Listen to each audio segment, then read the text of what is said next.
Bumida naman sa World Expo 2025 sa Osaka, Japan ang mga produktong sumasalamin sa mayamang kultura at kasaysayan ng mga Pilipino.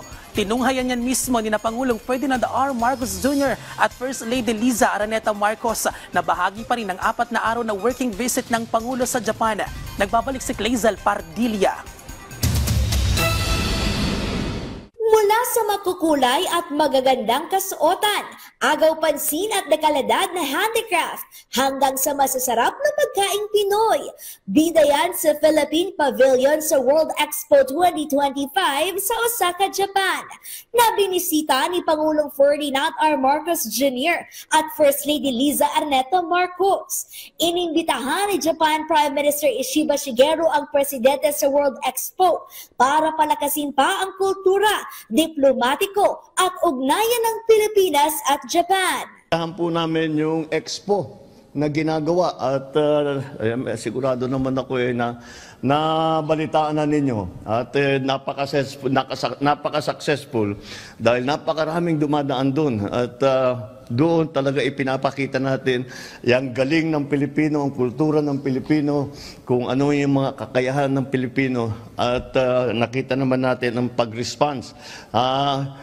At nakita naman natin na talagang ang Pilipino ay nagkaroon na talaga ng napakagandang reputasyon sa buong mundo. Nature, culture, and community woven together for a better future ang tema ng Philippine Pavilion sa World Expo. Mula sa 18 rehiyon ng bansa ang produkto.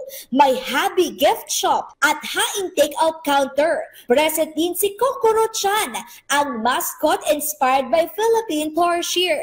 Tampok din ang magagandang tanawin ng Pilipinas at AI photo booth. Salamin ng mayamang kasaysayan, pagiging malikhain at innovative ng mga Pinoy na nais ipakita sa global community. Ayon sa Tourism Department, papalo na sa higit kumulang 400,000 ang bumisita sa Philippine Pavilion sa Japan. Sa working visit din ni Pangulong Marcos sa Japan, nabuo ang kolaborasyon sa pagitan ng Philippine Space Agency at Japan Aerospace Exploration Agency.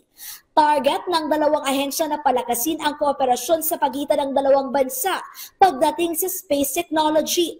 Gaya na lamang ng pagtukoy sa mga bagyo, pagtugon sa mga sakuna at pagtulong sa mga magsasaka hanggang sa pagtitiyak ng kaligtasan ng mga komunidad. Bahagi ito ng 4 na araw na working visit ni Pangulong Marcos sa Japan mula June 19 hanggang June 22. Clazel Pardilla para sa Pambansang TV sa Bagong Pilipinas.